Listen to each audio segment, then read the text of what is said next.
Quem é Chiquinho Brazão? Vamos lá. Chiquinho Brazão é um personagem conhecido da política carioca. Uma família muito influente na política carioca, envolvida com as milícias do Rio. E o Chiquinho Brazão é do MDB, se eu não me engano, ele é do MDB, né? Ou estava. Acho que deve estar na União agora. Qualquer desses partidos. Enfim, desses partidos aí. Ele foi expulso até do partido, acho que do União, se eu não me engano. Foi União, na verdade. Bom, mas o Chiquinho Brazão, ele fez parte da base de apoio do Lula. Sim, senhor. Votou, fez vários elogios. Sim, acompanhou todas as votações, sempre votando a favor do governo. E aí descobriram que ele era um dos mandantes do assassinato da Marielle e do Anderson, lá em 2017. Descobriram, fizeram durante todos esses anos, tentaram envolver de qualquer maneira o ex-presidente Bolsonaro e a sua família no assassinato da Marielle. Fizeram várias tentativas de envolver o Bolsonaro. A pior, acho que foi aquela história do porteiro, né? Aquela história bizarra do porteiro. Enfim, aí descobriu-se o quê? Que foi uma briga de facções da esquerda do Rio. Na verdade, a esquerda fazendo o que ela sempre fez. Que quem mais mata esquerdista é esquerdista, né? Você sabe disso, né? Exatamente. Quem mais matou comunista na história foi um cara chamado Stalin. Então, quem mais mata esquerdista é esquerdista. Então, aconteceu aí uma briga interna, foi esclarecido. Na minha opinião, o Brazão e o irmão dele, né, que é ex-secretário até ontem, era secretário do Paes, do Eduardo Paes no Rio, e agora e era também conselheiro do Tribunal de Contas do Rio. Você sabe que ganha um salário muito baixo, né? Deve ser um salário de fome. É um salário bem baixo mesmo, que ganha nesse Tribunal de Contas do Rio. E é um cargo vitalício. Um cargo vitalício, detalhe. Então, ele também está envolvido, e o delegado da Polícia Civil que estava investigando o caso. Até saiu no documentário da Marielle, falando que aquilo era um caso terrível. É um dos envolvidos também. Escreveu um livro. Então, tem outro que escreveu um livro, o outro delegado. Olha só. Está envolvido também? Escreveu um livro. Então é isso. Na minha modesta opinião, esses todos deveriam apodrecer na cadeia. Todo mundo deveria apodrecer na cadeia. A morte da Marielle e do Anderson. Todo mundo esquece o Anderson, né? O motorista, o pobre do motorista que estava lá e acabou pagando com a vida por essa situação toda. Bom, é a minha opinião. Agora, o que aconteceu na Câmara ontem? Uma votação em que eles decidiram se a Câmara aceitava ou não a prisão do Chiquinho Brazão. Aí tem uma pegadinha aí. Pela lei, pela Constituição, o sujeito só pode ser preso, se ele for parlamentar, ele só pode ser preso em flagrante. Esse é o problema. E ele não foi preso em flagrante. Você está lembrado daquele senador do Mato Grosso do Sul, que foi o presidente da CPI dos Correios, da CPI do Mensalão? Delcídio do Amaral. Delcídio do Amaral. Você lembra, em 2015, nós estávamos lá na casa do Olavo, inclusive, quando ele foi preso. E todo mundo comemorou porque afinal de contas era um petista sendo preso, né? Sim. Não foi pela Lava Jato, em detalhe, não foi pela Lava Jato que ele foi preso. Mas ele foi preso também, o senador, e o Senado engoliu a prisão dele, mesmo ele não tendo sido preso em flagrante. Aí começou todo o problema. A partir daí, a partir do momento em que você concedeu à justiça esse poder de passar por cima da lei, passar por cima das prerrogativas de um parlamentar, a partir desse momento começou todo o problema. O Delcídio foi o primeiro senador da República a ser preso no exercício do mandato e foi por uma ordem do Teori Zavascki. E veja, ele foi preso, e aí começou toda uma cadeia sem trocadilho, toda uma cadeia. Aconteceu depois com o Daniel Silveira. Daniel Silveira também foi preso por um vídeo que ele gravou. É óbvio que não havia flagrante. Era um vídeo que estava gravado na internet. Ele foi preso lá num carnaval, né, de 2019, se eu não me engano, ou 2020, agora eu não sei. Acho que foi 20. Acho que foi 20, né, já era na pandemia. E a Câmara também engoliu, achando que, né, o Alexandre de Moraes só quer dar um susto nele, depois vai soltar. Não soltou. Se houve algum acordo, não foi cumprido. O Daniel Silveira depois foi indultado pelo Bolsonaro. O STF derrubou o indulto, ou seja, mais uma vez pisou na lei. E o Daniel Silveira está preso até hoje. Por quê? Por um crime de palavra. Um assassino, é óbvio que o mandante de um assassinato tem que ser julgado, mas tem que ser julgado na forma da lei. Muitos parlamentares, inclusive da direita, votaram contra a prisão do Chiquinho Brazão Mais de agora. 70 deputados do PL. Por quê? Porque eles sabem que isso não vai ficar por aí. Amanhã, quando o Nicolas, depois nós vamos comentar isso também, se o Nicolas chamou o Lula de ladrão, se o Marcel Van Hatten pediu a prisão do Xandão, e etc, etc, tudo isso pode virar motivo para se prenderem, né, para que o STF prenda parlamentares. Então isso é muito grave, não é uma coisa muito grave. Claro, é complicado. Eu não sei qual a sua opinião sobre isso. Então, Briguet, o que eu acho é o seguinte, votar pela soltura do Chiquinho Brazão, porque o STF pode usar isso para prender outros parlamentares, não é um bom argumento, porque o STF já prende parlamentares, né? Ele já está fazendo isso.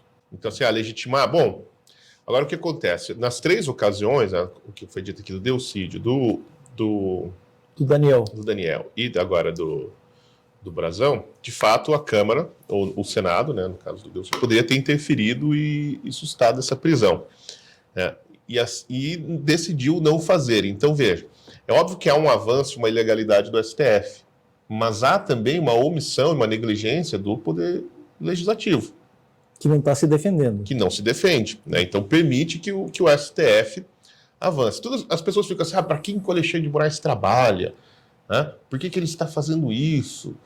Né? Ninguém vai parar, né? As pessoas, assim, qual que é a agenda? A resposta mais fácil para tudo isso, assim, ele está fazendo porque ele pode. Ele vai lá e faz, ninguém fala nada, ele vai lá e faz de novo. Ninguém fala nada, ele vai lá e assim, ele vai continuar fazendo. Veja, esse é todo o poder do Alexandre. O poder do Alexandre de Moraes está baseado, aqui no caso não é o Alexandre de Moraes, né?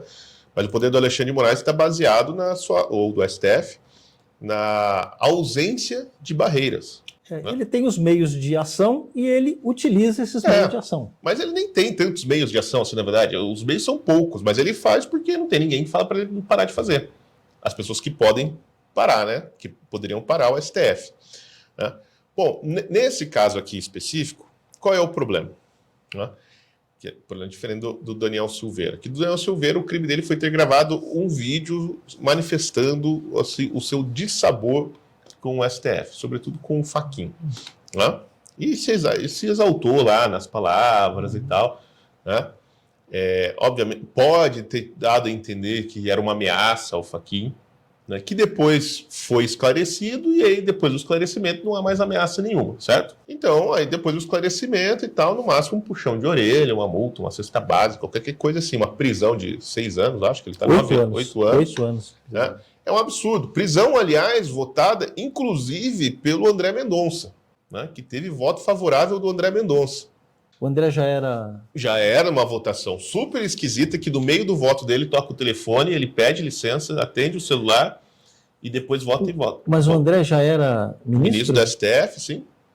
No Daniel? No caso do Daniel Silveira. Não lembra que o bonde do briefing lá da Fernanda Ferronato ficou falando que o voto do André Silveira, do voto do André Mendonça era perfeito. E depois, no dia 1º de maio, ela foi lá no programa do Lacombe tirar foto com o Daniel Silveira, uma semana depois da votação. Então, foi o André Mendonça votou, daí ele falou, não, mas acho que 9 anos é muito, é só 3 anos. Ah, tá, só 3 anos, né? Prisão por um vídeo. Não, era 2 anos e pouco, que deu o voto, a prisão de 2 anos e pouco ele conseguiria cumprir fora, né, da cadeia. Verdade. Né? E foi aquele vexame. Qual que é o problema aqui, Briguet? Isso aqui é uma sinuca de bico, por isso que eles não conseguiram fazer o que eles queriam e deu uma certa, assim, uma sinalização de que o Lira agora está um pouco enfraquecido. Né? Por que acontece? Teve uma movimentação para soltar o Chiquinho, não porque assim, alguém tem algum interesse na soltura desse sujeito, mas para mandar justamente esse recado ao STF. Né? Criar uma espécie de barreira dentro da Câmara e falar, não, vocês não podem fazer isso, recuperar, de certa maneira, a autonomia. E o próprio Lira se engajou nisso, junto com outros parlamentares do Centrão. Qual é o problema? O problema é que é difícil tu pôr teu nome nessa lista, hein? Você ir lá explicar para o povo, não, olha, veja, aqui a gente está votando a Constituição, não é o caso do assassino da Marielle. Porque o que todo mundo vê é assim, bom, as pessoas estão soltando o assassino da Marielle, porque é um deles, porque o resto não vai ser solto, né? Só o cara que é parlamentar. Então, assim, é uma coisa muito difícil de ser feita. Por exemplo, o Eduardo Bolsonaro, né, soltou um vídeo ontem dizendo e convidando os parlamentares amigos dele a votarem contra a prisão do Chiquinho Brazão. Né? Olha, eu entendo os argumentos, né, que isso pode criar um precedente para o Congresso, etc, etc, né, de prisão de parlamentares, mas o que soa na cabeça do popular, né, do homem de bem, é uma palavra que fica piscando em neon, assim, que quer dizer impunidade. Né? Porque o sujeito está lá preso e aí o Congresso vai votar para tirar o cara, ainda liderado pela direita. Né? Então, assim, é uma sinuca de bico, é uma coisa difícil de se fazer, né? Altamente impopular, é tão impopular que não conseguiram os votos necessários. A diferença aqui específica, assim, que há, né, todos os indícios apontam para o cara, né, como culpado. Né? Ele não foi assim, ele não é um crime de opinião, né, não é um vídeo que ele gravou, não é uma perseguição política, de fato é uma investigação policial, que já dura muito tempo, tem a delação, tem confissão, tem uma porrada de coisa que coloca o sujeito lá como mandante do crime. É óbvio que isso ainda precisa ser investigado, né? O inquérito precisa ser... o inquérito já foi concluído, mas agora, né, tem um julgamento, etc. Né? Qual é o problema? Que essa prisão dele também tem um caráter de prisão preventiva, né?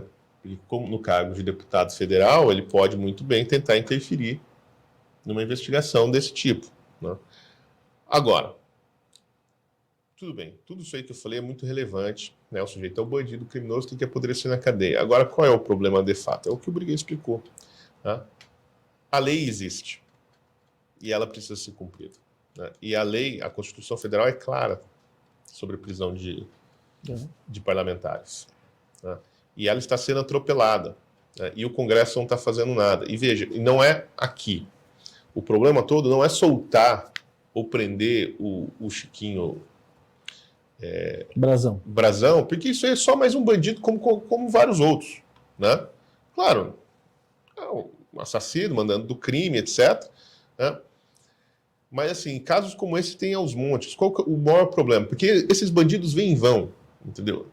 Né? Marginais envolvidos na política no Rio de Janeiro, tá cheio. Não é exatamente uma novidade. Não, né? é uma novidade. Né? Então, assim, isso aí faz parte do Brasil. Né?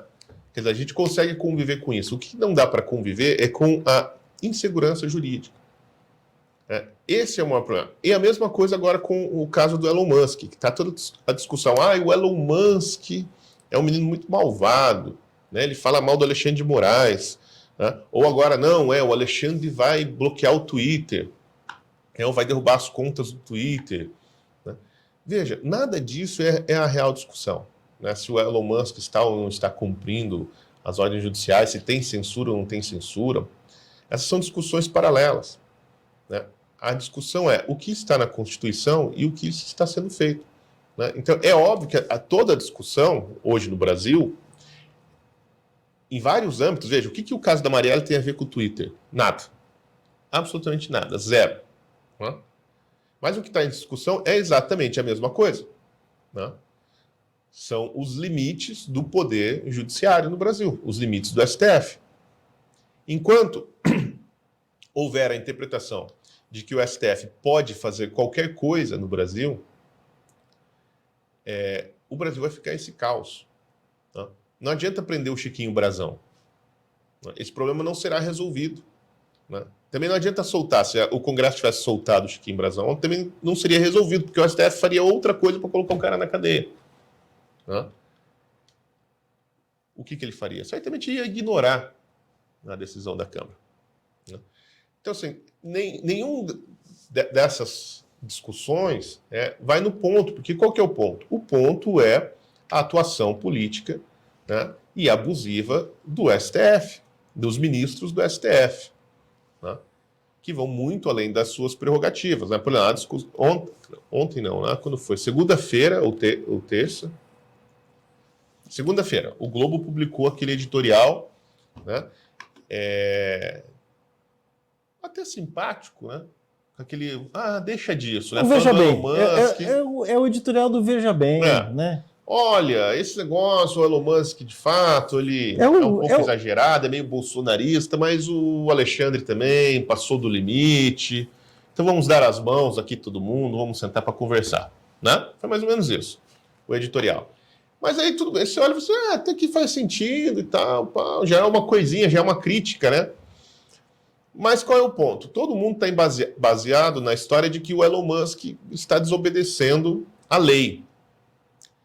E como eu falei no Conexão KGB, essa discussão ela parte assim, de uma premissa verdadeira e de um princípio falso e viciado. A premissa verdadeira é assim, o Elon Musk deve cumprir a lei brasileira.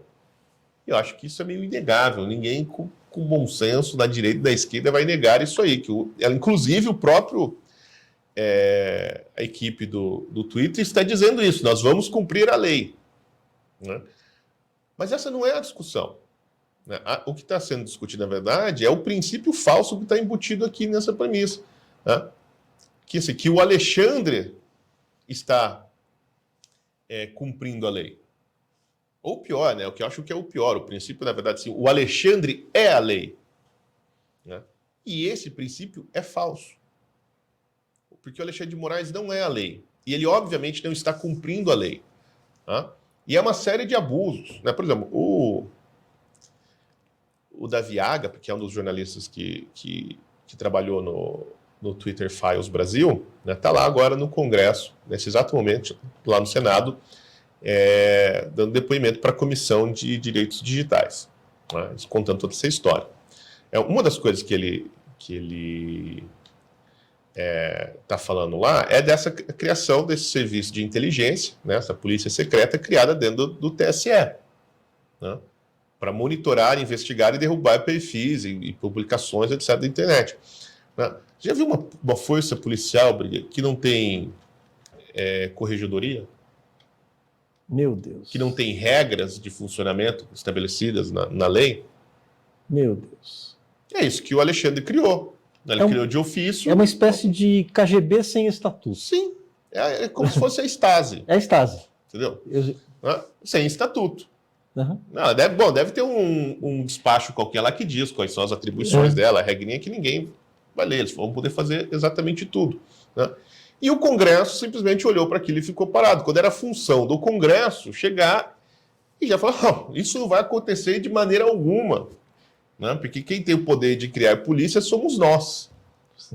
Né? Não o executivo, não o judiciário. Né? E aí ele está denunciando. Então é óbvio que o Alexandre de Moraes tem cometido uma série de abusos, né? De autoridade. Né? Infringiu, pelo que diz o Elon Musk, né, com base nos documentos que ele tem lá, que ele quer divulgar, assim que ele souber que os funcionários do Twitter não serão presos. Né? Ele atropelou o Marco Civil da Internet, que protege os dados do usuário. Isso que é importante, lembra? O Marco Civil da Internet ele existe para proteger os dados do usuário, não é para você proteger os meus dados do Briguet, contra o Briguet, é proteger os meus dados contra o Estado. Porque só existe... Veja, só tem uma razão de existir os direitos fundamentais das constituições modernas, é proteger o cidadão contra o Estado. Né? O direito à privacidade, né? O direito de propriedade, liberdade de expressão, estão garantidos tudo lá. Isso. Não é assim porque o meu vizinho vai vir aqui roubar os meus dados, etc. Não, isso também pode acontecer. Né? Mas é para proteger contra o Estado. Né? E o STF, obviamente, é o Estado, né? Ou parte dele. Né? Então, essas garantias estão lá para isso. Né? E o Marco Civil da Internet foi criado também para isso, para proteger a privacidade do sujeito contra o Estado. Não é assim, não, a gente protege contra todo mundo, mas o Estado tem direito de ler sua correspondência, de ler seu WhatsApp, né? De monitorar os seus passos na internet, etc. Não, isso não existe. E o Alexandre de Moraes passou por cima disso com a série de demandas absurdas que ele fez às plataformas de redes sociais, não só ao Twitter, né? A gente só ficou sabendo porque o Twitter se negou a fazer. Né? Além disso, obviamente, passou por cima dos direitos que estão lá no artigo 5º da Constituição. Então, esse é o assunto. Né? O assunto é esse, de todas as coisas, inclusive aqui com o caso do Brazão. Né? Até quando, né, os poderes constitucionais vão suportar o STF mandando no Brasil. Porque é isso que está acontecendo. Vão suportar a interpretação que o próprio STF faz das suas atribuições de estar acima da Constituição. Né? Esse é o debate. Esse é o debate a respeito do Brasão, esse é o debate a respeito do Elon Musk, esse é o debate a respeito do PL das fake news, esse é o debate a respeito do TSE e a sua nova polícia que foi criada para controlar as eleições de 2024. Né? Que assim, aquela... a regulamentação do projeto das fake news sem passar pelo Congresso, que ele pegou o projeto das fake news que foi rejeitado pelo Congresso e enfiou lá no TSE, né, de canetada. Então, essa é a discussão, né? O ativismo judicial do STF. Todo o resto são sintomas desse ativismo.